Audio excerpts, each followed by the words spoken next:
어느 교회에 출석한 지 얼마 되지 않은 성도가 중병에 걸려서 병원에 입원하게 되었습니다. 목사님이 신방을 가시자 이 성도는 목사님 앞에서 간증을 하기 시작했습니다. 자신의 아버지도 목사님이셨다는 것입니다. 아버지가 교회를 개척했을 때 온 가족은 경제적으로 굉장히 어려움을 겪어야 했습니다. 아버지는 날마다 가정 예배를 드리면서 자녀들에게 이같이 말씀하셨습니다. 얘들아, 우리가 예수님을 잡으면 모든 것을 잡는 것이요, 예수님을 놓치면 모든 것을 놓치는 것이다. 그런 이 말이 너무너무 듣기 싫었습니다. 왜냐하면 예수님을 잡았는데 우리 가정이 왜 이렇게 어려움을 겪어야 되는지 그들은 이해할 수 없었기 때문이죠. 그는 결국 가출했고 고학에서 열심히 공부해서 외무고시에 합격해서 외교관이 됩니다. 그는 자기 자식들을 아버지처럼 키우고 싶지 않았습니다. 최고의 교육을 시켰습니다. 그래서 자식들이 하나도 빠짐없이 다 대학 교수가 되었습니다. 그때 그는 마음속으로 이같이 생각했습니다. 아버지 보십시오, 저는 예수님을 붙잡지 않고도 제 스스로 이 일을 해냈습니다. 아버지가 틀렸습니다. 그런데 얼마 지나지 않아 그가 중병에 걸려서 죽게 되었을 때 그는 예수가 얼마나 귀한지 깨달았습니다. 아버지가 하셨던 말씀이 기억났습니다. 그는 최근에 복음의 핵심을 깨닫고 회개하여 예수님을 주님으로 영접했습니다.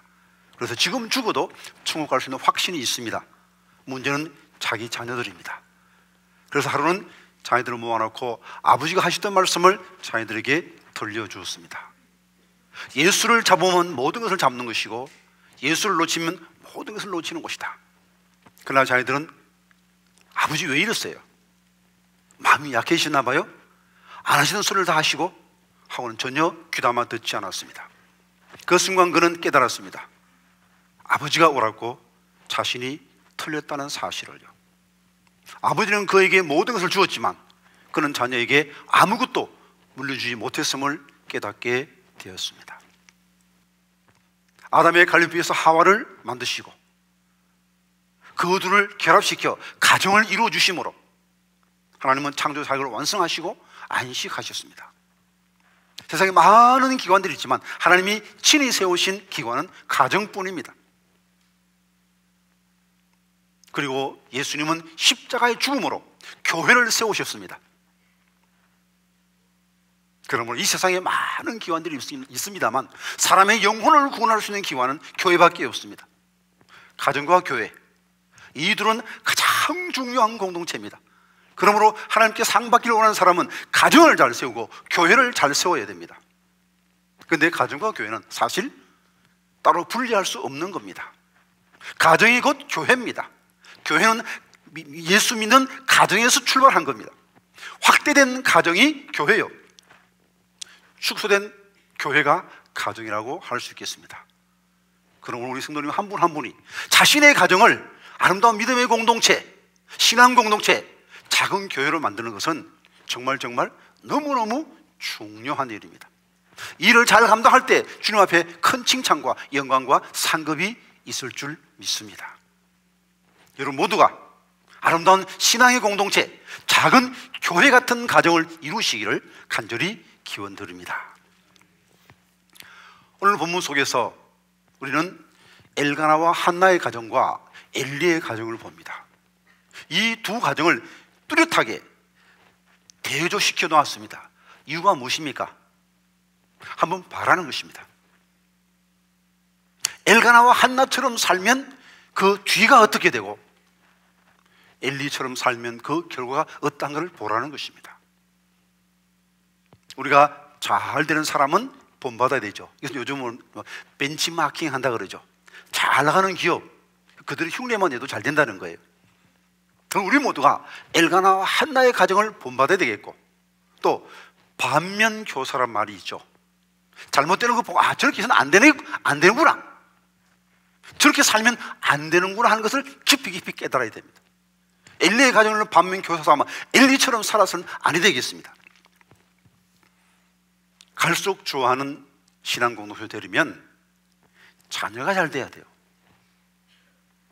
부모만 믿으면 좋으면 뭐합니까? 그 부모의 신앙이 자녀에게 전수되어서 어떤 의미에서 부모의 신앙보다도 자녀의 신앙이 더 좋아질 때 그 가정이 복된 가정이죠. 교회도 마찬가지 아닙니까? 성리교회가 어떤 교회가 되기를 원하십니까? 지금이 좋은 교회 되기를 원하십니까? 10년 후, 20년 후가 더 좋은 교회 되기를 원합니까? 10년 후, 20년 후가 더 좋은 교회 되기를 원한다면 자녀의 신앙교육에 힘을 써야 하는 것입니다. 사실 엘가나는 레위 족속입니다. 그렇지만 중앙에 진출을 못하고 변두리 에브라임 사람들이 사는 지역에 있던 그런 사람입니다. 역대상 6장의 말씀을 같이 봅니다. 사무엘은 엘가나의 아들이요 엘가나는 요람의 아들이요 요람은 엘리엘의 아들이요 엘리엘은 도아의 아들이요 고라는 이스할의 아들이요 이스할은 그하스의 아들이요 그하스는 레위의 아들이요 레위는 이스라엘의 아들이라. 엘가나는 레위 족속입니다. 그래서 사무엘도 레위 족속입니다. 때문에 제사장이 될 수 있는 그런 가문이죠. 처음에 그들은 초라하게 출발합니다. 중앙에 진출하지 못하고 변두리 지역에 있습니다. 본처가 아이를 낳지 못합니다. 아마 그래서 후처를 얻은 것 같습니다. 후처는 아이를 낳았습니다. 그러나 본처 후처 사이에 갈등이 심합니다. 하루 집안에 편할 날이 없습니다. 그러나 이 집안은 어려움 속에서도 예배를 중히 여깁니다. 그 당시는 사사시대 말기입니다. 대부분의 사람들이 하나님을 제대로 섬기지 않았습니다. 각자가 제 소견에 오른 대로 살았습니다. 그러나 엘가나와 한나는 실로에 가서 예배를 드렸습니다. 실로는 하나님의 법궤가 있는 곳입니다. 그러므로 꽤 먼 거리를 여행해서 꼭 1년에 한 번씩은 실로에 가서 예배를 드렸습니다. 그리고 자신의 문제를 하나님 앞에 털어놓습니다. 특별히 한나는 자신의 무죄함의 문제를 하나님 앞에 털어놓습니다. 사무엘상 1장의 말씀을 같이 봅니다.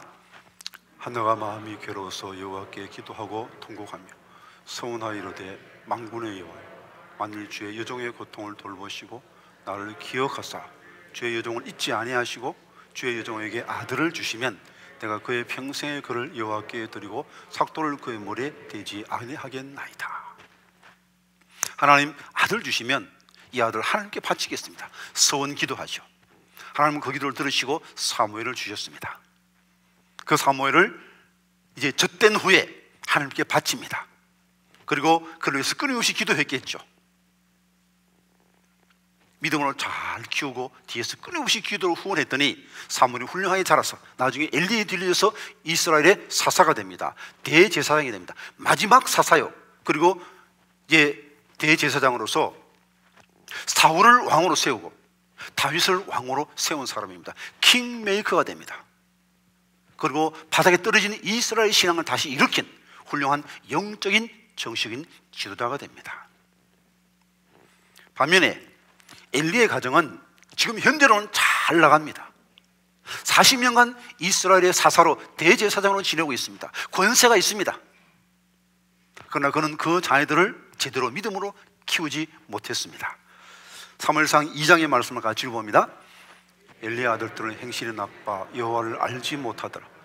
그 제사장들이 백성에게 행하는 관습은 이러하니 곧 어떤 사람이 제사를 드리고 그 고기를 삶을 때 제사장의 사환이 손에 세 살 갈고리를 가지고 와서 그것으로 냄비나 솥에나 큰 솥에나 가마에 찔러 넣어 갈고리에 걸려 나오는 것은 제사장이 자기 것으로 가지되 실로에서 그곳에 온 모든 이스라엘 사람에게 이같이 할 뿐 아니라 기름을 태우기 전에도 제사장의 사원이 와서 제사 드리는 사람에게 이르기를 제사장에게 구워 드릴 고기를 내라. 그가 내게 삶은 고기를 원하지 아니한 날 것을 원하신다 하다가 그 사람이 이르기를 반드시 먼저 기름을 태운 후에 내 마음에 원하는 대로 가지라 하면 그가 말하기를 아니라 지금 내게 내라. 그렇지 않으면 내가 억지로 빼앗으리라 하였습니다. 사실 제물은 백성이 가져왔습니다. 그러나 제물은 하나님께 바쳐진 것이기 때문에 제물은 하나님의 소유입니다. 그 하나님의 제물에 함부로 손댄다는 것은 하나님의 것을 도둑질하는 것이죠. 그러나 엘리는 따끔하게 그 아들을 제대로 말리지 못합니다. 계속 악행을 합니다. 그리고 바알 종교의 영향으로 성막에서 수종드는 여인과 음행을 합니다. 결국 하나님은 이 가정에 벌을 내립니다. 전쟁에서 패전합니다. 혹시 여호와의 법궤를 가져가면 승리할까? 그렇게 해서 홈리와 비너스가 제사장 자격으로 법궤를 가지고 전쟁터에 갑니다. 그러나 전쟁은 패하고 홈리와 비너스는 법궤를 빼앗기고 같은 날 전쟁에서 죽게 됩니다. 이 소식을 듣고 엘리는 의자에 앉아있다가 넘어져서 뒤로 넘어져서 목이 부러져 죽습니다.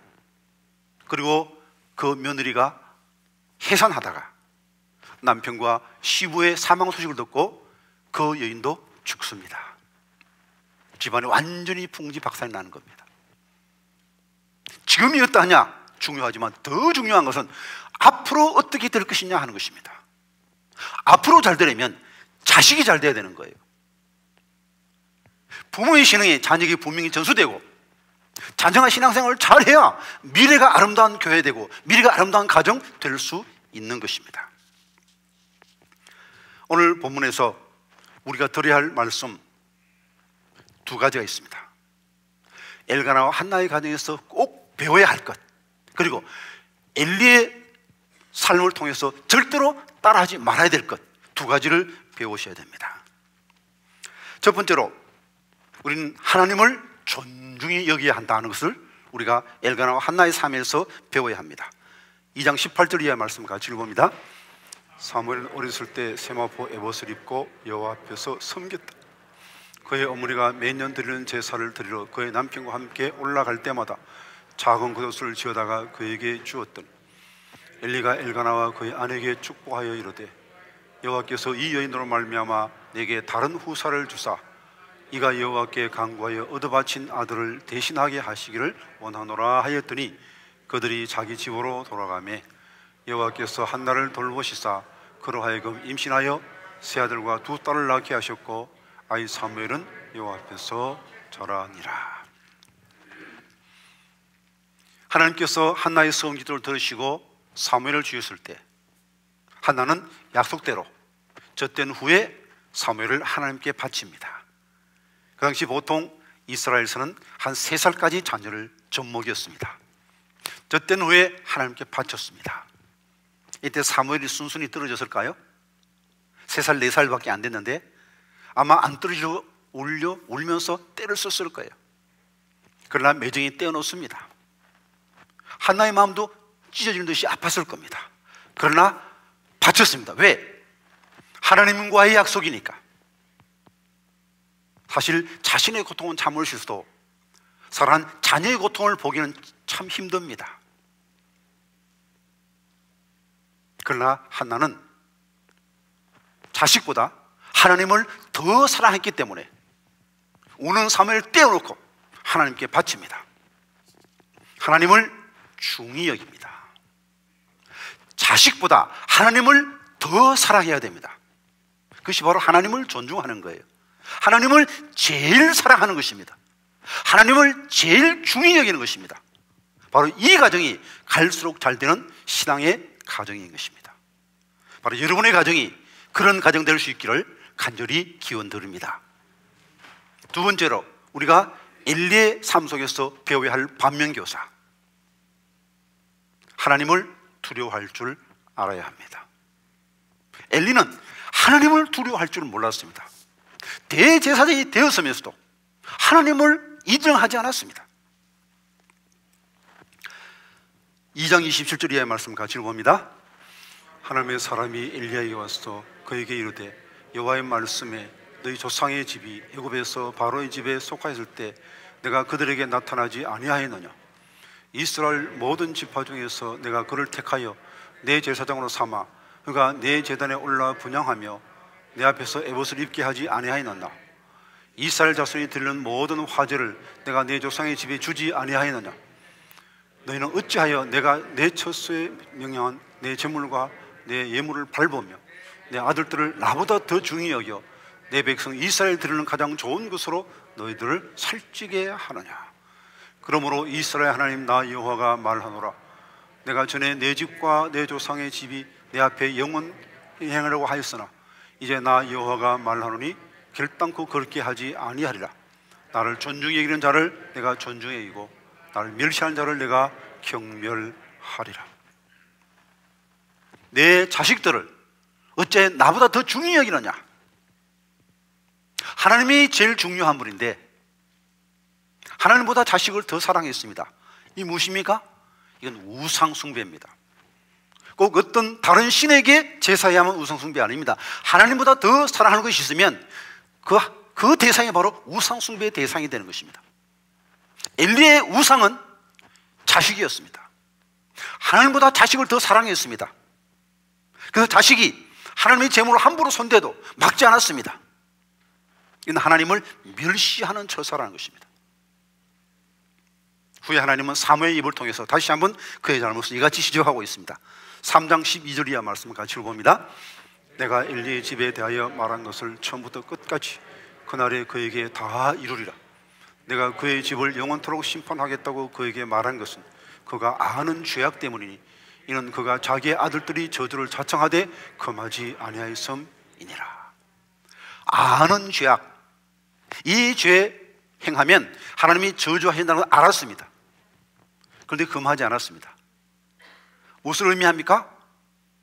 하나님의 저주 하나도 겁 안 난다. 하나님의 저주를 겁내지 않았습니다.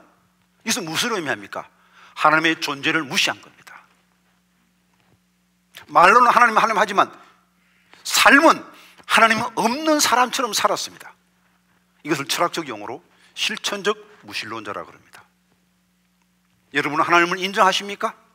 정말 하나님이 계신 것처럼 행동하고 있습니까? 하나님이 내 말을 들으신다고 생각하고 말씀하고 계십니까? 하나님이 내 삶을 보신다고 생각하고 행동하십니까?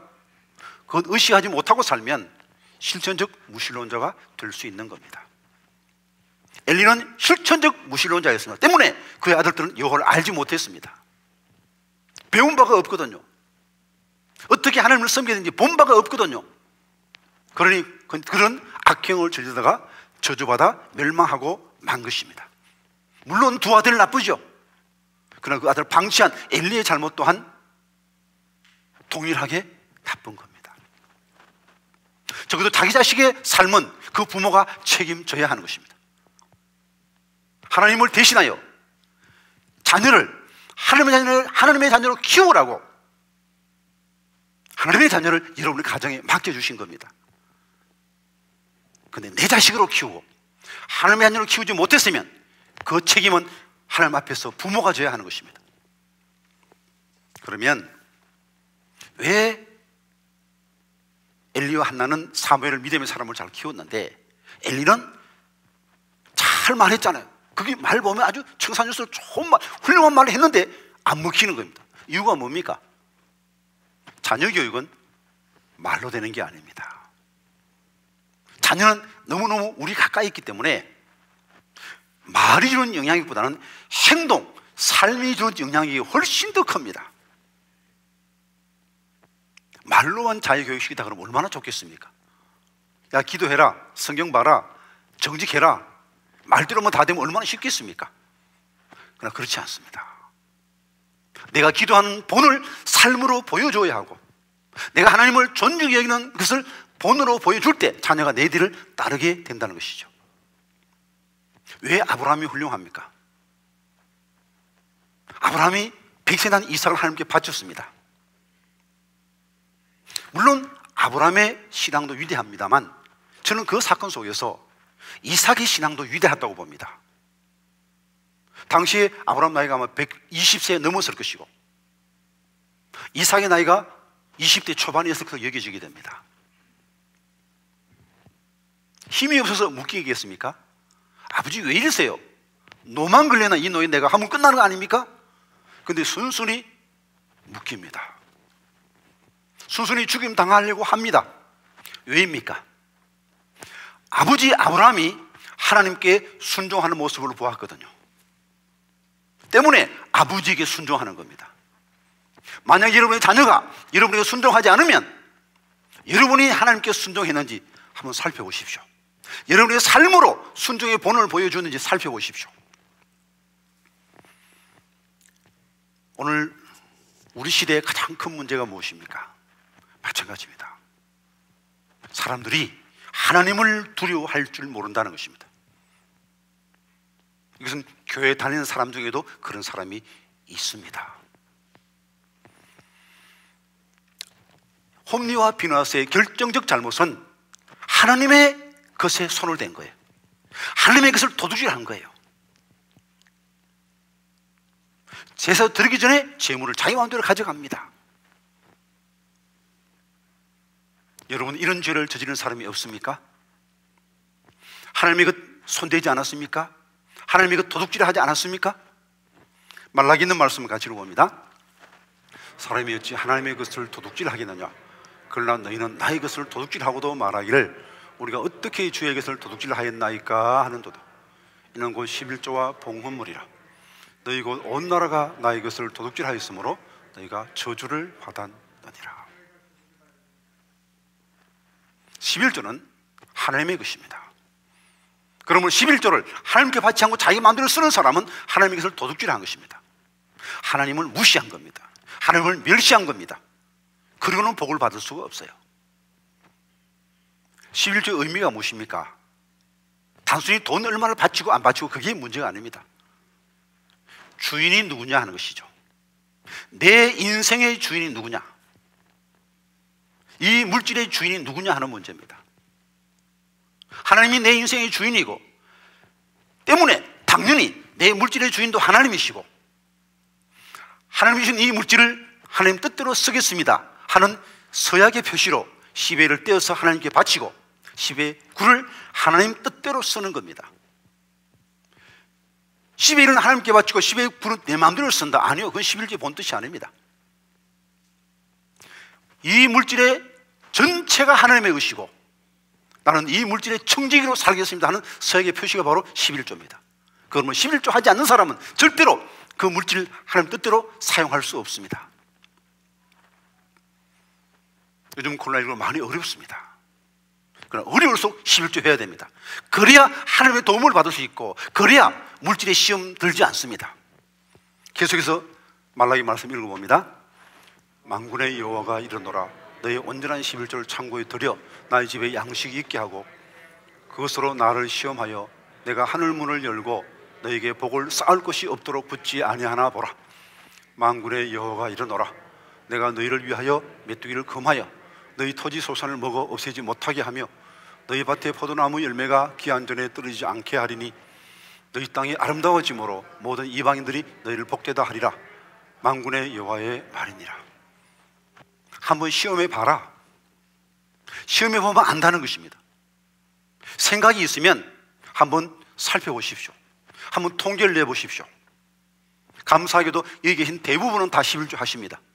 그러나 100% 다 11조 하냐? 그건 아니에요. 제 소원은 여러분 다 100% 11조 하는 것이고 여러분이 다 천국 가는 겁니다. 그런데 구원은 받았는데 예수를 주로 영접했는데 11조 하지 않는다? 그럼 뭔가 앞뒤가 안 맞는 거예요. 예수님 나의 주님이십니다. 내 전부를 주님께 드립니다. 서약해놓고는 그럼 돈은 안 돼요. 그럼 말이 됩니까?